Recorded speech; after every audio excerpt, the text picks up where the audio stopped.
আমি যেই ঘটনাগুলো আপনাদেরকে দিলাম অধিকাংশ দেখবেন এপ্রিলের সেকেন্ড উইক থেকে ফোর্থ উইক পর্যন্ত এই প্রত্যেকটা ঘটনা সেখানে সংগঠিত করা হয়েছে।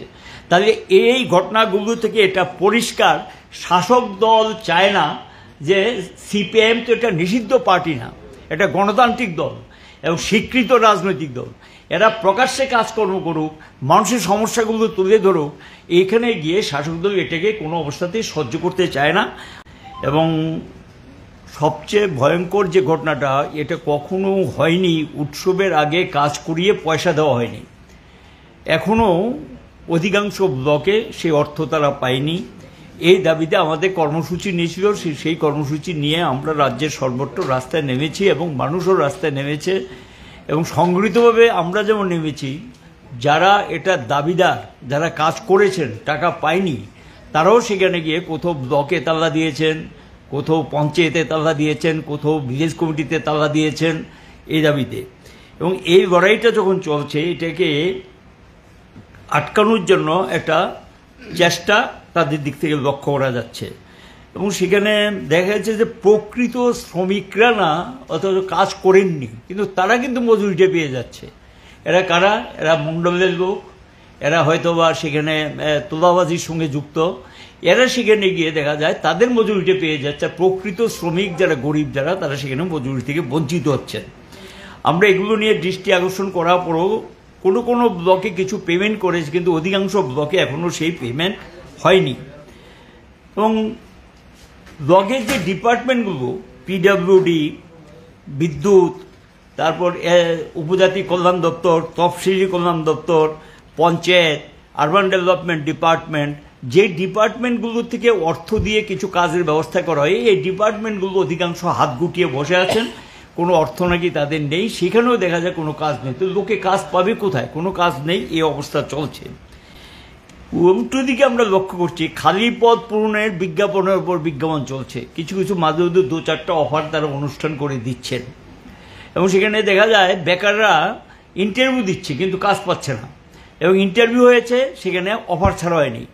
এবং খালি পদ আপনারা দেখেছেন, বিধানসভা যে তথ্য দিয়েছে 50,000-এর উপর খালি পদ পড়ে আছে। সেই খালি পদগুলো যদি নির্দিষ্ট সময়ে পূরণ না করা হয়, এগুলো সাধারণত বাতিল হয়ে যায় এবং এগুলো অ্যাবলিশড হয়ে যায়, অবলুপ্ত হয়ে যায়।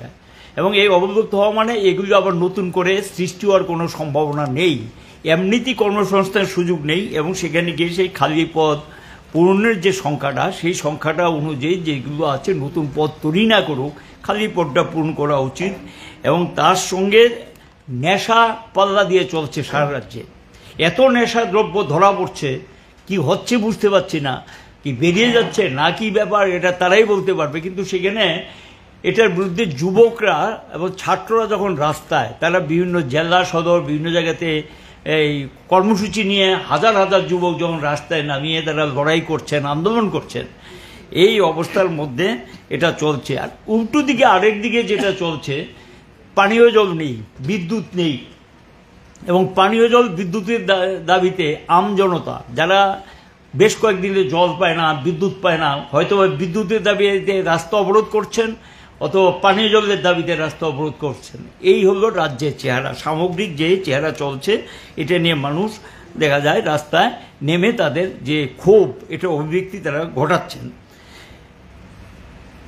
সাধারণ আইন শৃঙ্খলার দিকে যদি মারপিট তো একটা নিত্য নৈমিত্তিক ঘটনা। এবং সেখানে দিনের বেলা আগরতলা শহরে চুরি হয় এবং জিনিসপত্র নিয়ে যাচ্ছে, আসামি গ্রেপ্তার হয় না।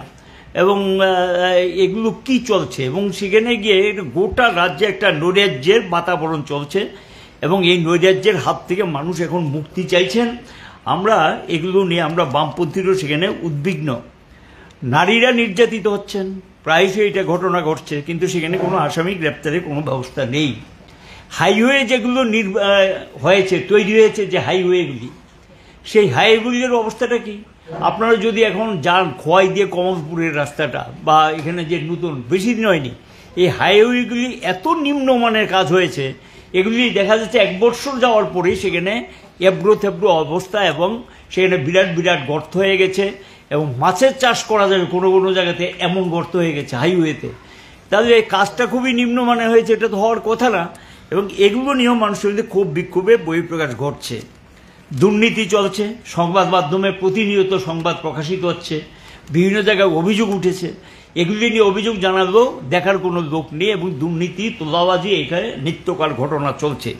এই পরিস্থিতির মধ্যে মানুষ যখন প্রতিবাদে সোচ্চার রাস্তায় নামতে শুরু করেছেন, বামপন্থীরা যখন রাস্তায় নামতে শুরু করেছেন, এটা সম্পর্কে স্পষ্ট জবাব যেহেতু মানুষকে দিতে পারছেন না, স্পষ্ট উত্তর দিতে পারছেন না, সরকারের কাছে কোনো জবাব নেই, কারণ এটা ব্যর্থ, তারা এই সমস্যার সমাধান দিতে পারছেন না, তখন গিয়ে বল প্রয়োগের পদ্ধতিটা গ্রহণ করেছে।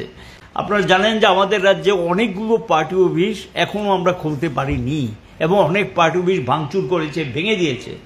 এর মধ্যে যে পার্টি অফিসগুলি খুলে আমরা মানুষের সমস্যা নিয়ে এটা লড়াই আন্দোলনের ঠিকানা, আমরা পার্টি অফিসকে লড়াই এবং আন্দোলনের ঠিকানা হিসেবে ব্যবহার করি, এগুলো নিয়ে যখন আমরা আলাপ আলোচনা করি সেখান থেকে লড়াই আন্দোলন পরিচালিত হয়, এটা তারা বোধহয় বুঝতে পারছেন। এই কারণে আগে ভেঙে দিয়েছেন। এখন যেগুলো চালু আছে সেগুলো দেখা যায় পর্যায়ক্রমে সেখানে আক্রমণ সংঘটিত করতে শুরু করেছেন। গত 25শে এপ্রিল ধর্মনগরে আমাদের পার্টি অফিস আক্রান্ত হয়েছে, এটা নিয়ে এবার 10 বার হলো। এ পর্যন্ত 2018 পর ধর্মনগর পার্টি অফিস 10 বার আক্রান্ত হয়েছে। এর আগেও বেশ কয়েকবার ভাঙচুর করেছে। একবার একটা পিকেট দেওয়া হয়েছিল, পার্টি অফিসে একটা ফিক্সড পিকেট ছিল, এই পিকেটটা উইথড্র করে নিয়ে গেছেন। পরে দেখা গেল এই পার্টি অফিসটা সেদিন আক্রান্ত হলো, জেরক্স মেশিন, কম্পিউটার, ফার্নিচার, এমনকি কমোড পর্যন্ত যা ছিল, টয়লেটের জিনিসপত্র যা ছিল সব কিছু ভাঙচুর করেছে। সেখানে আমাদের পার্টির নেতৃত্ব 5 জন, বিভাগীয় সম্পাদক সহ 5 জন সাংঘাতিকভাবে প্রহৃত হয়েছেন এবং 2 জনকে আমাদের জিবি হাসপাতালে চিকিৎসা করাতে হয়েছে। এই হলো ধর্মনগরের চিত্র। পুলিশকে ফোন করার পরও সেখানে পুলিশ সেদিন ফোন ধরেনি এবং পরবর্তী সময়ে এখানে পিএসকিউতে আমরা যখন দৃষ্টি আকর্ষণ করেছি তখন গিয়ে পুলিশ সেখানে গিয়ে প্রায় ঘটনার আধ ঘন্টা পরে গিয়ে পুলিশ সেখানে যায়। ধর্মনগর থানা থেকে কত হবে, 1/2 কিলোমিটার ডিস্টেন্স হবে আমাদের পার্টি অফিস ধর্মনগর থানা থেকে, কিন্তু সেখানে গিয়ে কোনো ব্যবস্থা সেখানে নিলেন না। আমাদের বিভাগীয় সম্পাদক রতন রায়, নিরঞ্জন দেবনাথ, হরকুমার নাথ, বেশ কয়েকজন ইনজুর্ড হয়েছে, তা 3 জন একটু বেশি ইনজুর্ড হয়েছে, 3 জন নাম আমি আপনাদের সামনে তুললাম। এবং এই ঘটনাটা বেলা 12:30 নাগাদ সেখানে সংঘটিত হয়েছে। একই তারিখে কাজ খাদ্যের দাবিতে ডুকলি ব্লকে একটা ডেপুটেশন ছিল। আমাদের যারা সমর্থক দরদি ডুকলি ব্লকে ডেপুটেশনটা দিয়ে তারা ডুকলি আমাদের যেটাকে আমরা মহকুমা হিসেবে আমরা এটাকে এই কারণে মহকুমা, এটা সরকারি মহকুমা না, পার্টিগতভাবে আমরা এটাকে মহকুমা ডুকলি ব্লকটা নিয়ে এবং মিউনিসিপ্যালিটি এলাকার কাটাখালের দক্ষিণাংশ কি লেনদেন সংক্রান্ত হবে না কি ব্যাপার, এটার সঙ্গে আমাদের হঠাৎ করে বাজারে গিয়ে আমাদের বাজার করতে গিয়েছে, এখানে গিয়ে 5 জনকে আমাদের সমর্থক এবং নেতৃস্থানীয় আছে 1-2 জন, তাদেরকে এমনভাবে মারধর করেছে যেটা চিন্তা করার মতো না। বাজারে গিয়ে কোনো কারণ ছাড়া হঠাৎ করে গিয়ে বাজারে গিয়ে সেখানে মারপিট শুরু করে দিয়েছেন। এই ঘটনাটা সংঘটিত করেছেন 29 তারিখ, এই 29শে এপ্রিল এই ঘটনাটা শান্তির বাজারে সংঘটিত হয়। এবং এখানে দেখা গেল যে 29শে এপ্রিল মান্দায় এই পার্টি অফিসটাও এর আগে 5-6 বার আক্রান্ত হয়েছে, তারপরেও পার্টি অফিসটা খুলে আমাদের তারা বসছেন। মান্দাই পার্টি অফিসটা, মান্দাই পার্টি অফিসে গিয়ে সেখানে খুব অর্গানাইজড হয়েছে এবং এই পার্টি অফিসটা আমাদের কাছে খবর হলো স্থানীয় নির্বাচিত যারা আছেন ওই এলাকাতে, তারা মন্ত্রী সহ বিধায়িকা, তারা নানাভাবে তাদের কর্মীদেরকে বলতে শুরু করেছেন এই পার্টি অফিসটা খোলা থাকে কি করে, এটা তো খোলা থাকার কথা না। এই ধরনের উস্কানিমূলক কিছু কথাবার্তা বলেছেন যেগুলো আমাদের কানে এসছে এবং তাদের দলের কর্মীরা এসে আমাদেরকে বলেছে যে এই ধরনের উস্কানি দিচ্ছে। এই প্রসঙ্গে মাসখানেক আগে আমরা থানার দৃষ্টি আকর্ষণ করি এবং এসডিপিও দৃষ্টি দিয়ে নেওয়া হয় যে এই পার্টি অফিসটা ভাঙচুর করার জন্য বা অগ্নিসংযোগ করার জন্য একটা চেষ্টা চলছে, আপনারা এটা নজরে রাখুন। তারা বলছে না, আমরা নজরে রাখবো। আপনারা জানেন যে মান্দাই পার্টি অফিসে যারা মান্দাই গিয়েছেন, এটা একেবারে থানার সামনে, সেন্টি পোস্ট থেকে পার্টি অফিসটা দেখা যায় থানার সামনে।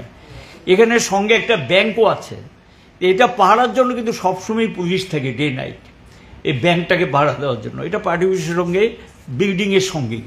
মজার ঘটনা হলো কি, সেই দিন রাত্রে দেখা গেল যে 29 তারিখ রাত্র 11টা নাগাদ বেশ কিছু বাইক নিয়ে তারা ব্লক অফিসের কাছে বাইকগুলো রেখে হেঁটে সেখানে যান, সঙ্গে টায়ার নিয়ে যান, পেট্রোল নিয়ে যান, কিছু বস্তা নিয়ে যান এবং টায়ারগুলো এবং প্রথম গিয়ে গেট ভাঙার চেষ্টা করেন, শেষ পর্যন্ত গেটটাকে ভাঙেন।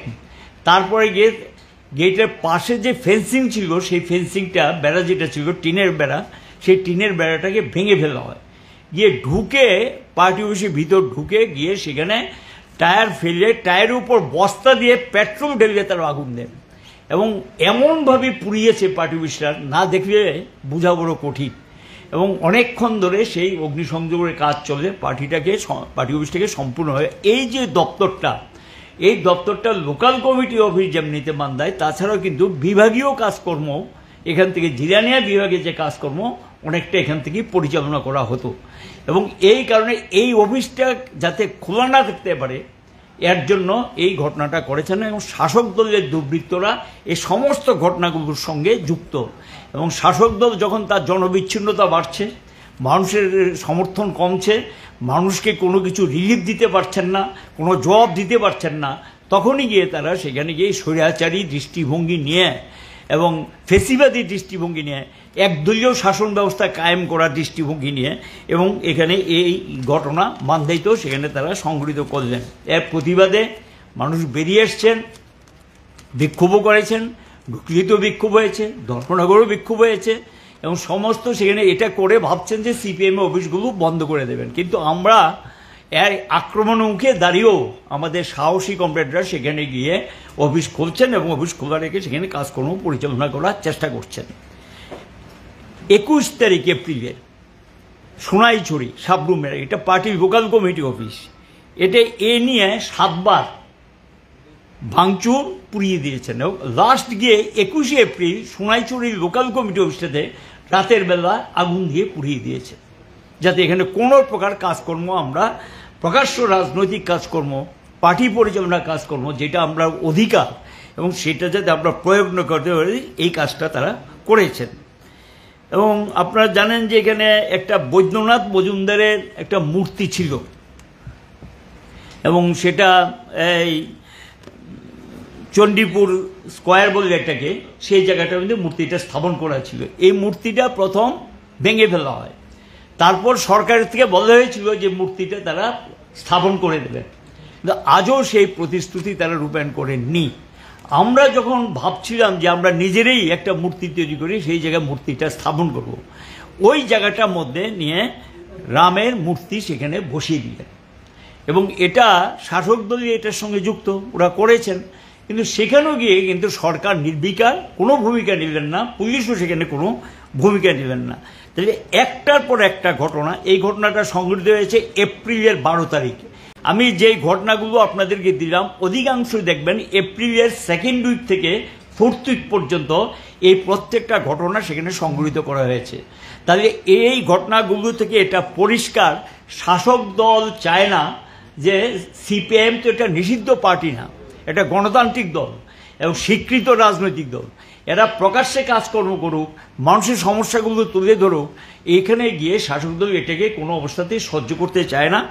আমরা আজকে বামফ্রন্টের পক্ষ থেকে এখানে আমাদের সিপিআই মিলন বৈদ্য এবং আমাদের পরেশ সরকার ফরওয়ার্ড ব্লকের এবং আরএসপির ছিলেন কমরেড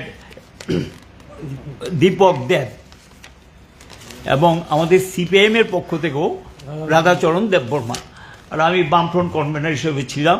আমরা এডিজির কাছে আজকে দেখা করতে চেয়েছিলাম, এডিজি আমাদেরকে আজকে টাইম দিয়েছিলেন 11:30টায়। আমরা যাই এবং ওনার সঙ্গে আরও কিছু অফিসার ছিলেন, পুলিশ উচ্চপদস্থ অফিসার, ওনার কাছে আমরা মেমোরেন্ডাম আকারে সমস্ত ঘটনাগুলো দিয়েছি এবং আমরা বলেছি যে এই সমস্ত ক্ষেত্রে কোনো অ্যারেস্ট হয়েছে বা কাউকে গ্রেপ্তার করা হয়েছে, তদন্ত হয়েছে কিনা, এমনকি যেই জায়গাতে আমরা অভিযোগ করেছি আজও কিন্তু পুলিশ গিয়ে এই সমস্ত জায়গায় একটু জিজ্ঞাসাও করেনি যে আসলে ঘটনাটা কি, একটু জানতে চাই, ঘটনাটা জানার চেষ্টা করিনি, তদন্ত হয়েছে কিনা সেটাও কিন্তু আমরা জানি না। এবং তখন গিয়ে তিনি সবটা শুনেছেন, শুনে বলছে যে না, আমি এটা আপনাদের কাগজটা দেখলাম, পেয়েছি, এই সম্পর্কে আমরা তদন্ত করাবো এবং এই অফিসগুলো যে অবস্থাটা চলছে এটাকে দেখা যাক কিভাবে কি করা যায়, কতটুকু করা যায়, এটা আমরা পরীক্ষা নিরীক্ষা করে দেখব। তিনি আলোচনা পর এটা বললেন এবং আমাদেরকে আমরা বললাম যে তাহলে বলে দিন যে সিপিএম প্রকাশ্যে কোনো কাজ করতে পারবে না, এই তো আপনাদের বক্তব্য কিনা। না না, কেন করতে পারবে না, সকলেরই তো অধিকার আছে, সকলেই তো নিশ্চয়ই যার যার কাজ করবে এবং এখানে করার ক্ষেত্রে তো কোনো আপত্তি নেই কিচ্ছু। তাহলে এই ধরনের আক্রমণ একের পর এক ঘটছে, সেখানে দেখা যায় পুলিশ নির্বিকার কোনো ভূমিকা তারা নিচ্ছে না। কেন এটা হবে? যেই পুলিশ আপনারা জানেন যে একসময় রাষ্ট্রপতি কলাপ্রাপ্ত, সেই পুলিশের ক্ষেত্রে এই ভূমিকা কেন পুলিশের? এবং তিনি শুনেছেন এই সম্পর্কে কোনো হা বা না কিছু বলেননি। সমগ্র কথা পরিপ্রেক্ষিতে তিনি বলেছেন আমি বিষয়টা তদন্ত করে দেখব এবং কি ধরনের ব্যবস্থা নেওয়া যায় এটা আমরা দিক থেকে আমরা দেখব, এইটুকুই বলেছে ওনার দিক থেকে। এটা হলো আমি আপনাদের সামনে মেমোরান্ডামের কপি ইতিমধ্যে আপনাদের কাছে দিয়ে দেওয়া হয়েছে।